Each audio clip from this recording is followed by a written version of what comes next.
Welcome to Newsome MMA in association with MMA Play 365.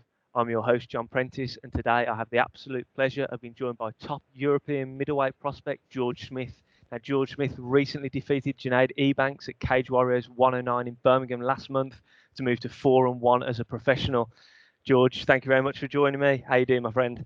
Yeah, I'm good, thank you. Yeah, all good. Feel great. Excellent. Now, first and foremost, I have to ask you, have you had a chance to celebrate your victory? Do you celebrate your victories, or is it straight back to the grind after a win?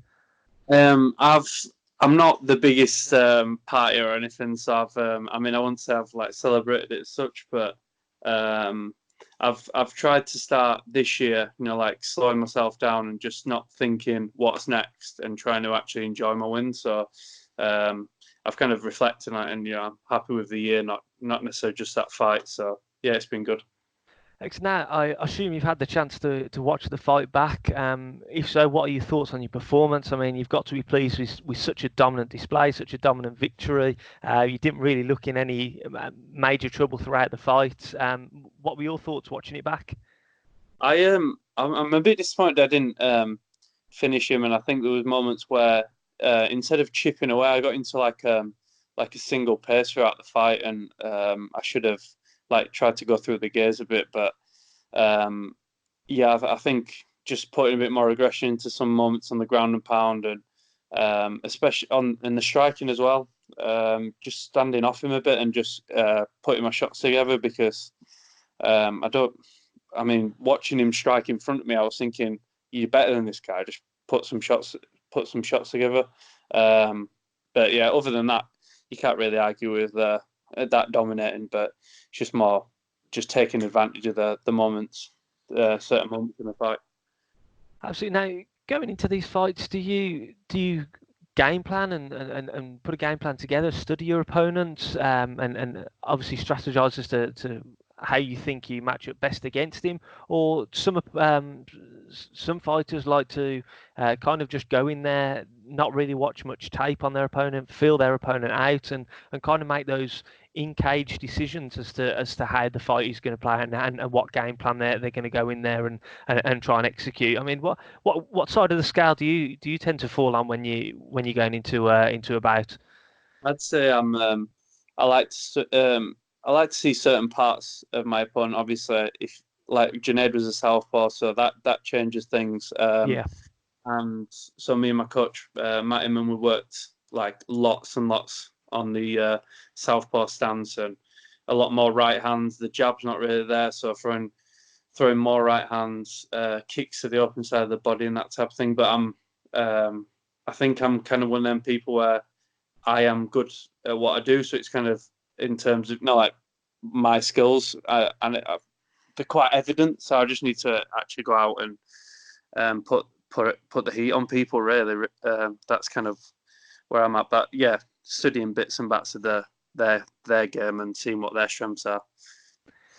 Absolutely. Now, going into this fight, did you have any added pressure on you with this being your first fight under the Cage Warriors banner as a pro? I know you've had amateur fights before for the organisation, but did this feel any different to you? Obviously, there was a big crowd, a big arena in Birmingham there. Did that add any pressure to you, or is it just business as usual for you? I actually love it. The big stage, I get more nervous on the small stage because I think, oh no, I'm not going to stay here forever. I'm after, that kind of pressure Yeah. where it's like you think, is this it? And you can't mess up because you're obviously on the smaller stage. But on the big stage, I don't know, I just loved it. I loved being fighting on Cage Warriors. I love the build up to fight with it. I like the interest, people asking me about it, and I don't know, it kind of gives me a bit of something a bit different. But I just love it. I love the big stage. Excellent. Now, that was your third fight in 4 months. 100% record as well, 3 victories. Do you plan on taking a rest over Christmas now? And I mean, when are you looking to get back in there? Because I know Cage Warriors released their 2020 schedule today, and first thing that popped out to me there was there's a card in Manchester, March the 7th. Is that a card that you're going to look to get on, or have you had any real thoughts about where you're going to go next? Yeah, there's a lot of stuff going on at the minute. Obviously, since my since my victory on Cage Warriors, obviously things turn a bit different, don't they? And you get a lot more interest. Yeah. And that Cage Warriors Manchester card is just a no-brainer for obviously live in Manchester and got a lot of support. Company support me in Manchester, and I think get with my teammate Jack Cartwright as well, the world champion. I think with the SBG guys should kill it there, and hopefully get.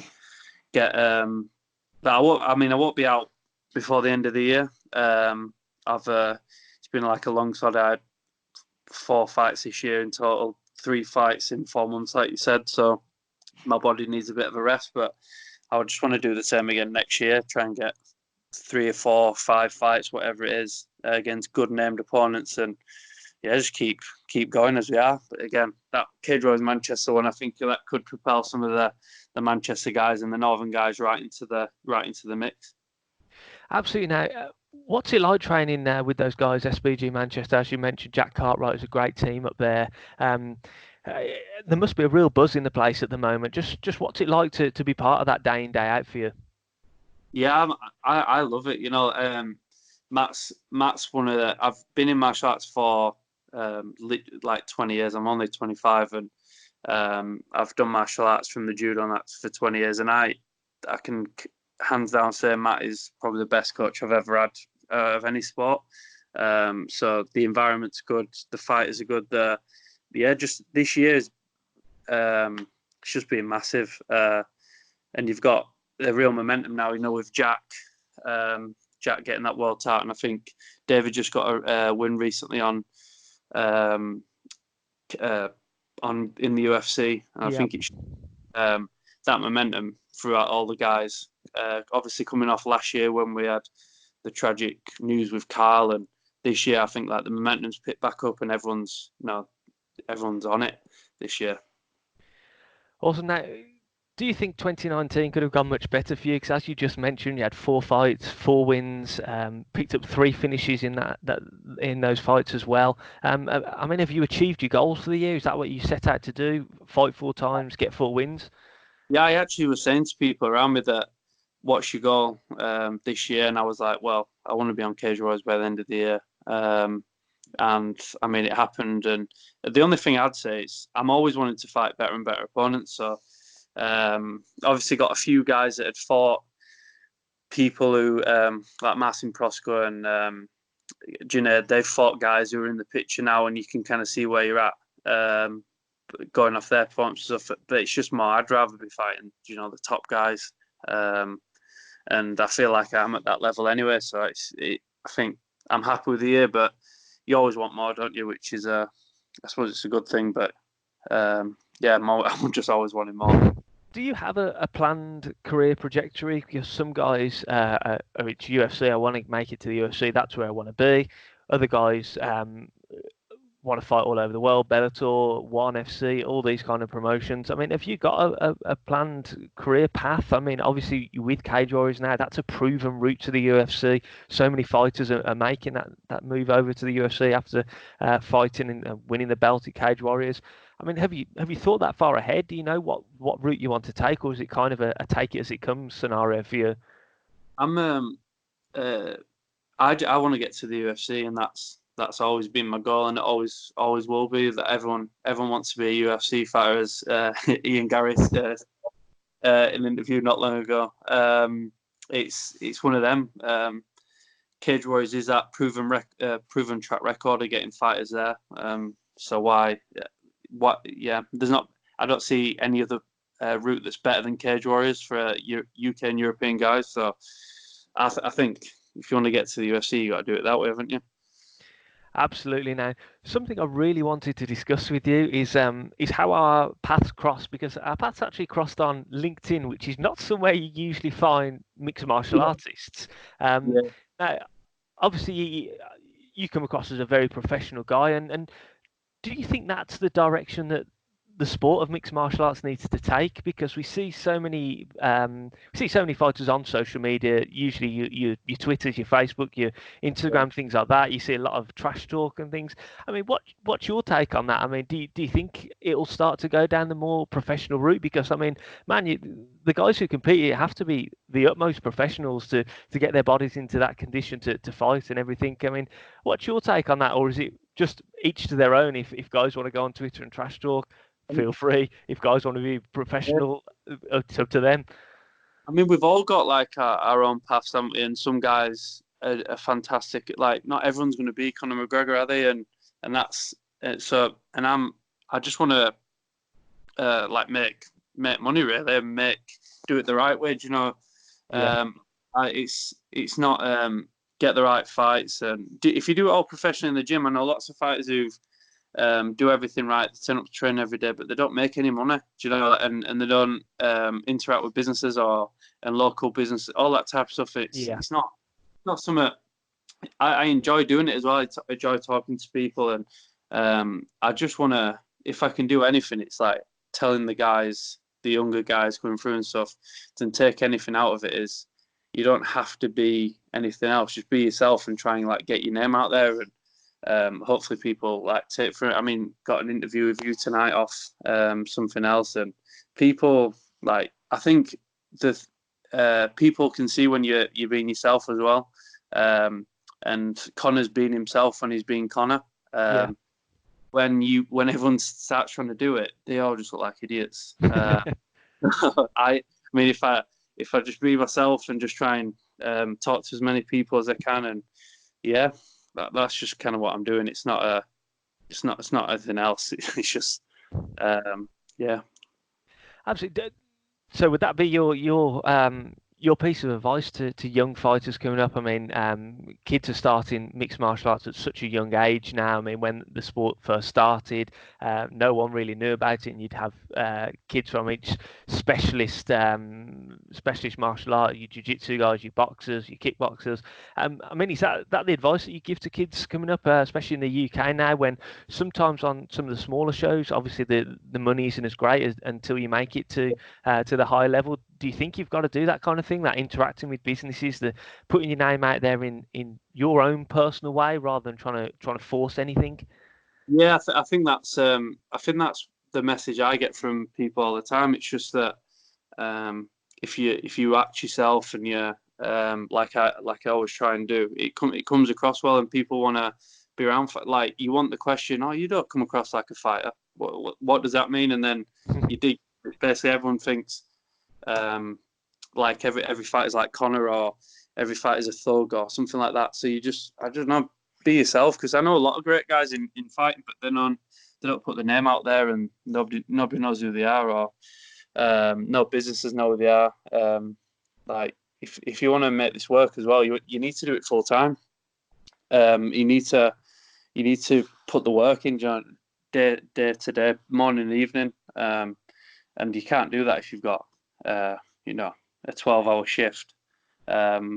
So yeah, talking to businesses and seeing how they can help you and how you can help them. Obviously, Fighting on Cage Warriors gives you a bigger platform to promote businesses, and that's kind of what I'm doing. Definitely. One thing that I really wanted to ask you was, I don't know if you've seen anything of Fame MMA. It's a bit of something that's come together where they're kind of putting celebrities together to fight, and they had a press conference the other day, and it all kind of kicked off and gave mixed martial arts a bit of some people were saying a bit of a bad name.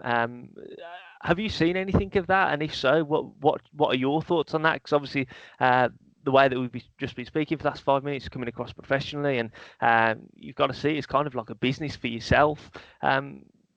Does that kind of thing kind of put a bit of a bad name on the sport when they're putting shows together with celebrities, and there's all this beef at press conferences, and a lot of people have said it was staged? I mean, do you pay any attention to that? Do you have any thoughts on that kind of thing? The one thing I'd say is everyone's doing their own thing, aren't they? And if that's what some of these celebrities do, they're just doing their thing, aren't they? So everyone's obviously trying to make a career out of something, and like, I'm a big fan of boxing, so I watched the KSI Logan Paul. Not Yes. just for that fight, but it was because the Billy Joe Saunders, Yeah. was on that card. So it gets new people into MMA, does it? Some people might go to that Fame UK night who've never watched anything, but they like somebody because they're on like Geordie Shaw or something, and then the next thing you know, you've got new MMA fans. Absolutely. And also, it's not necessarily what it's people only have a bad opinion of fighters, or if they don't know if they're not interacting with them. So if fighters get out there and show that we're not all idiots, then you just you that's self-promoting, isn't it? So don't let other people promote the sport on your behalf. Get out there and speak to people. Absolutely. Now, just before I let you go, I have to ask you, what does 2020 look like for George Smith? What do you have planned for next year? It's gonna have to be a big year. When you like get into 25, I want it to be, that just another big year, another wins, but just the names on my record this next year. I want it to be obviously a lot just bigger names, ranked guys, get into that top 10, get towards the Cage Warriors World Title. May come next year, may not, but I'm aiming for that and I'm targeting it.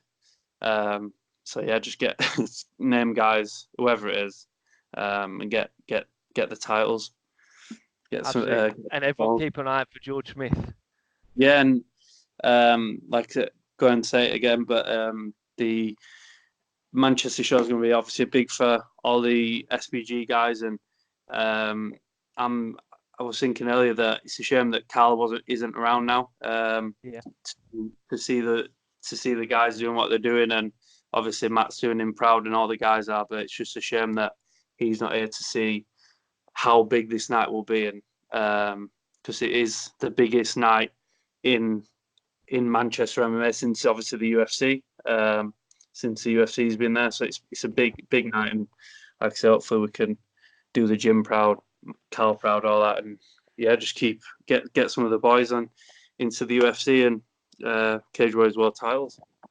Absolutely, I have no doubt at all that you guys will do that as well, and you already are doing him proud. George, I have to say a massive thank you for joining me. I really appreciate it. Have you got any final messages at all for your team, for your fans, for your sponsors? I mean, the floor's yours now. Just keep following me, and if you want to see me on a show, tweet Cage Warriors, mention Cage Warriors, just get me, ask for me and against an opponent, and I'm just going to show everyone next year that I am the number one middleweight. And if you don't know me now, next year, that's my aim, to get you to know me by the end of 2020. So that's absolutely. I'm sure everybody will as well. Yeah. Cheers, pal. Thanks for the call. No problem at all. Thank you very much for your time. Really appreciate it. Everybody, keep an eye out for George Smith, because I have no doubt that this guy is going to the top level. Cheers, pal. Cheers. Thank you.